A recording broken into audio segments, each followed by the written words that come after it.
AP మాజీ మంత్రి జోగి రమేష్ ను అరెస్ట్ చేశారు ఎక్సైజ్ పోలీసులు. నకిలీ మద్యం కేసులో ఆయన్ని అరెస్ట్ చేశారు. జోగి రమేష్ తో పాటు ఆయన సోదరుడు జోగిరాము, అనుచరుడు ఆరేపల్లి రామును కూడా అరెస్ట్ చేశారు. జోగి రమేష్ అరెస్టుకు ముందు ఇబ్రహీంపట్నంలోని ఆయన ఇంటి దగ్గర హైడ్రామా నడిచింది. ఉదయం 5ంటికే జోగి రమేష్ ఇంటికి చేరుకున్నారు పోలీసులు. దాదాపు 3 గంటల హైడ్రామా తర్వాత నోటీసులు ఇచ్చి అరెస్ట్ చేశారు. ఆ తర్వాత ఆయన్ని సిట్ ఆఫీస్ కు తరలించారు. కల్తీ మద్యం కేసు ప్రధాన నిందితుడు అద్దేపల్లి జనార్దన్ ఇచ్చినటువంటి స్టేట్మెంట్ ఆధారంగా జోగి రమేష్ ను అరెస్ట్ చేశారు. తాజాగా 3 అరెస్టులతో నకిలీ మద్యం కేసులో అరెస్టుల సంఖ్య 20కి చేరుకుంది.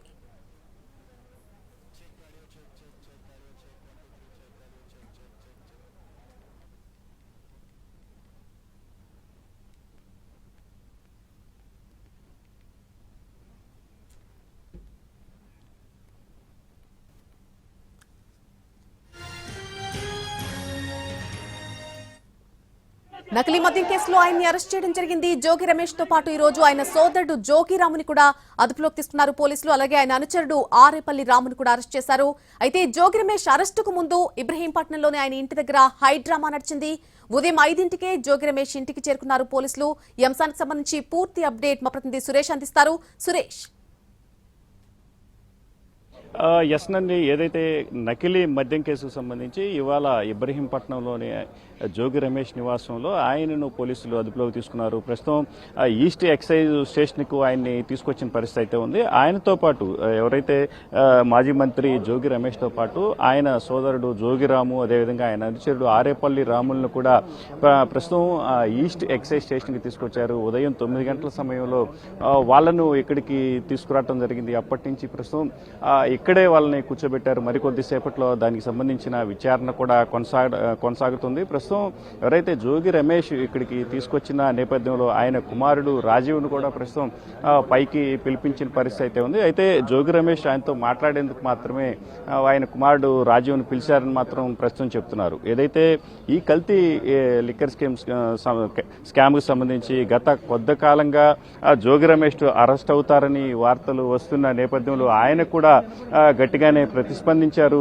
తనను అరెస్టు చేస్తారు అని చెప్పి ఆయన గత 2-3 రోజుల నుంచి బహిరంగంగానే మాట్లాడుతున్న నేపథ్యంలో ఇవాళ ఉదయం అనూహ్య పరిణామాల నేపథ్యంలో ఇబ్రహీంపట్నంలోని ఆయన నివాసం వద్దకు ఉదయం 5 గంటలకే చేరుకున్న ఈ ఎక్సైజ్ సిట్ అధికారుల బృందం ప్రస్తుతం ఆయన్ను అదుపులోకి తీసుకున్న పరిస్థితి అయితే ఉంది. ఆయన ఇంటి దగ్గర హైడ్రామా నెలకొన్న నేపథ్యంలో ఒక్కసారిగా అటు మాజీ మంత్రి జోగి రమేష్తో పాటు ఆయన సోదరుడు జోగి రామును కూడా అరెస్ట్ చేసి ఇక్కడికి తీసుకొచ్చిన పరిస్థితి అయితే ఉంది. ప్రస్తుతం ఈస్ట్ ఎక్సైజ్ స్టేషన్లో ఆయన ఉంచిన నేపథ్యంలో మరికొద్దిసేపట్లో ఈ విచారణ కొనసాగుతుందని మాత్రం చెప్తున్నారు. మరోవైపు ఇక్కడకు పెద్ద ఎత్తున వైసీపీకి సంబంధించి ఏదైతే ఎన్టీఆర్ జిల్లా వైసీపీ ఇన్ఛార్జీలు కూడా పెద్ద ఎత్తున ఇక్కడికి చేరుకున్న పరిస్థితి అయితే ఉంది. కూటమి ప్రభుత్వం ఏదైతే ఉందో డైవర్షన్ పాలిటిక్స్ లో భాగంగానే జోగి రమేష్ ను అరెస్ట్ చేశారని మాత్రం వారు పెద్ద ఎత్తున ఆరోపణలు చేస్తున్న పరిస్థితి అయితే ఉంది. ఏదైతే నిన్న ఈ కాశీబుగ్గలో ఘటన జరిగిందో దాని నుంచి డైవర్ట్ చేసేందుకే ప్రస్తుతం ఈ ఇష్యూని తాజాగా తెర మీదకి తీసుకొచ్చారని, ఎవరైతే ఇబ్రహీంపట్నంలో ఈ నకిలీ లిక్కర్ సంబంధించి పెద్ద ఎత్తున తయారు చేస్తున్నారు ఫేక్ ఫ్యాక్టరీల ద్వారా అని ఈ ఇష్యూని బయటికి తీసుకొచ్చిన జోగి రమేష్ నే ఈ కేసులో ఇన్వాల్వ్ చేసి ఆయన అరెస్ట్ చేయడం దారుణం అంటూ వాళ్ళు వ్యాఖ్యానం చేస్తున్న పరిస్థితి అయితే ఉంది. అయితే ఈ కేసుకు సంబంధించి ఎవరైతే ఈ కేసులో ప్రధాన నిందితుడిగా చెప్తున్నాడో జనార్దన్, ఆయన ఇచ్చిన స్టేట్మెంట్ ఆధారంగానే ప్రస్తుతం ఆయన్ని అదుపులోకి తీసుకొని విచారణ చేస్తున్నామని మాత్రం ఈ సిట్టాధికారులు చెప్తున్న పరిస్థితి అయితే ఉంది. మొత్తం మీద ఈ ఎపిసోడ్ సంబంధించి వైసీపీ వర్షన్ తమకు సంబంధం లేదని చెప్తున్నప్పటికీ కూటమి ప్రభుత్వం మాత్రం జనార్దన్ స్టేట్మెంట్ ఆధారంగా పూర్తి స్థాయిలో ఈ ఇష్యూకి సంబంధించి పూర్తి ఇన్వాల్వ్మెంట్ జోగి రమేష్ ఉన్నందునే తాము ఈ కేసులో ఆయన విచారణకు తీసుకొచ్చామని మాత్రం కూటమి ప్రభుత్వ వర్షన్ లాగా మాత్రం కనిపిస్తూ ఉంది.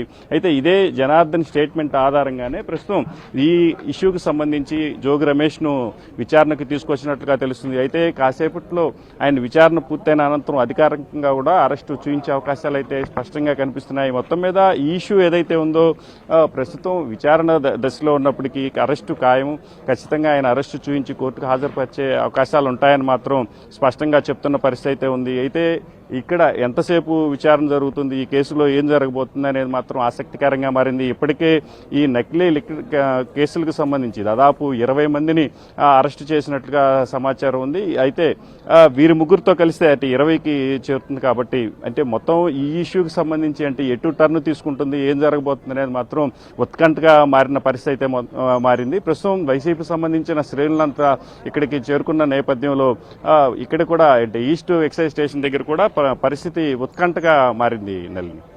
Right Suresh, thank you for the live update.